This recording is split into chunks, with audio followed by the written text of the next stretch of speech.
Alternating series. A series in which the terms are alternatively positive and negative is called as alternating series. मतलब एक ऐसी series जिसमें terms positive negative हो alternatively, मतलब एक positive और एक नेगेटिव के साथ उसके अगली वाली पॉजिटिव फिर नेगेटिव के साथ ऐसे चलती रहे, लेकिन a n is strictly greater than 0 for all n belongs to N. तो जनरलाइज करके हम इस तरीके से लिख सकते हैं इसको अल्टरनेटिंग सीरीज़ को। तो इसके एग्जांपल देखते हैं कैसे टाइप की होती है। सो दिस इज़ यहाँ पे वन पहली टर्म पॉजिटिव है, फिर नेगेटिव, फिर पॉजिटिव, फिर नेगेटिव, तो ये क्या है, अल्टरनेटिंग सीरीज़ है। सिमिलरली पहली पॉजिटिव फिर नेगेटिव, पॉजिटिव फिर negative, this is also an alternating series. Generalise form में हम इस तरीके से इसको लिख सकते हैं। फिर उसके बाद है Leibniz test for convergence of alternating series. मतलब इस हमें लेबनीज टेस्ट से ही पता लगेगा कि हमारी अल्टरनेटिंग सीरीज़ कन्वर्जेंट है और डाइवर्जेंट है। तो अल्टरनेटिंग सीरीज़ अगर हमारे पास कुछ ऐसी है, वो कन्वर्जेंट होगी अगर a n plus one is less than equal to a n, means जो हमारा ए एन होगा वो क्या होगा, decreasing, and limiting value of a n is zero. So इसके एग्जांपल देखते हैं। एग्जांपल नंबर 1, हमने ये अल्टरनेटिंग सीरीज़ ली है, इसकी जर्नल टर्म हमने लिखी है -1 1 over 2n minus 1, n varies from 1 to infinity. So let us take this bn। तो यहाँ पे हमने इसको bn मान लिया, हमारा bn है यहाँ पे 1/2n-1। तो सबसे पहले हम इसकी लिमिटिंग वैल्यू चेक कर लेते हैं। Limit n tends to infinity bn, so 1/2n-1। जैसे ही n की वैल्यू बहुत ज़्यादा लार्ज हो जाएगी, दिस जो डिनोमिनेटर हमारा इन्फिनिटी बन जाएगा, 1/∞ इज़ 0। नेक्स्ट इज़ हमें ये पता करना है कि ये डिक्रीजिंग है या नहीं है। तो हम bn+1 की वैल्यू निकालेंगे, जहाँ n था वहाँ n+1 पुट कर देंगे, 1/2n+1 आ जाएगा। तो हमें पता है 2n-1 is strictly less than 2n+1 for all n belongs to natural number. तो रेसिप्रोकल ले लेते हैं हम, ये वाला इधर आ जाएगा, ये वाला इधर आ जाएगा। सो हमारे पास bn is strictly greater than bn+1 आ जाएगा।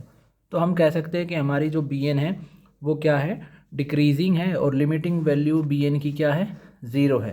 तो लेबनीज टेस्ट की दोनों कंडीशन फुलफिल हो गई। Therefore the given alternating series जो हमारी थी वो क्या हो जाएगी, कन्वर्जेंट हो जाएगी। सिमिलरली द सेकेंड एग्जाम्पल हम उठाते हैं, ये अल्टरनेटिंग सीरीज़ गिवन है। तो सबसे पहले इसको जनरलाइज फॉर्म में लिखा हमने, एंड इसको हमने जो माइनस के अलावा जो रह गया उसको bn मान लिया। फिर सबसे पहले लिमिटिंग वैल्यू चेक करते हैं। लिमिटिंग वैल्यू जब n इन्फिनिटी को टेंड करेगा तो ये न्यूमरेटर भी हमारा इन्फिनिटी को टेंड करेगा, log n infinity is infinity, and n square जैसे n इन्फिनिटी को करेगा n स्क्वायर भी इन्फिनिटी करेगा। सो इन्फिनिटी बाय इन्फिनिटी फॉर्म, जब ऐसी फॉर्म होती है तो हम एल हॉस्पिटल रूल यूज़ कर सकते हैं। सो न्यूमरेटर का डिफरेंशिएशन 1/n, डिनोमिनेटर का 2n। सो लिमिटिंग वैल्यू जब लेंगे तो ये 0 आएगी, n बहुत लार्ज हो जाएगा, which is 1/∞ is 0। So next हम चेक करेंगे कि ये डिक्रीजिंग है या नहीं है। तो हमने f(x) is equal to log x/x² मान लिया, फिर उसका डिफरेंशिएशन कर देते हैं हम u/v फॉर्म से। So first into derivative of numerator 1/x minus derivative of denominator into numerator divided by x, जो हमारे डिनोमिनेटर था उसका स्क्वायर हो जाएगा, x4 हो जाएगा। तो हमारे पास ये वैल्यू आ जाएगी।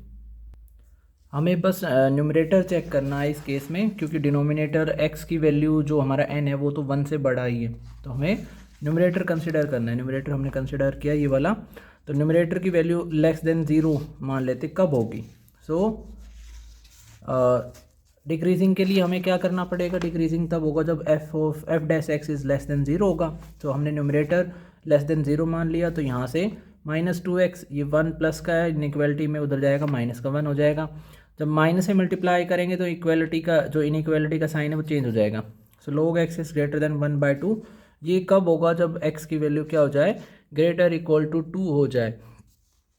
तो हम यहाँ से कह सकते हैं कि x की वैल्यू ग्रेटर इक्वल टू 2 होगी, तो उस केस में f(x) क्या होगा, हमारा 0 से छोटा होगा। For all x greater equal to 2, तो f(x) अगर हमारा लेस देन 0 होगा तो हम कह सकते हैं कि f(x) इज़ डिक्रीजिंग फंक्शन। तो डिक्रीजिंग फंक्शन आ गया, तो जो हमारा f(n) bn था वो मतलब डिक्रीजिंग है, bn is greater than bn+1 for all n greater equal to 2, जहाँ पे x था वहाँ पे n रिप्लेस कर देंगे। तो हम कह सकते हैं कि हमारी जो bn है वो क्या है, डिक्रीजिंग है, और लिमिटिंग वैल्यू क्या है, 0 है। सो लेबनीज टेस्ट की दोनों कंडीशन फुलफिल हो गई, तो हम कह सकते हैं this series is convergent by Leibniz test.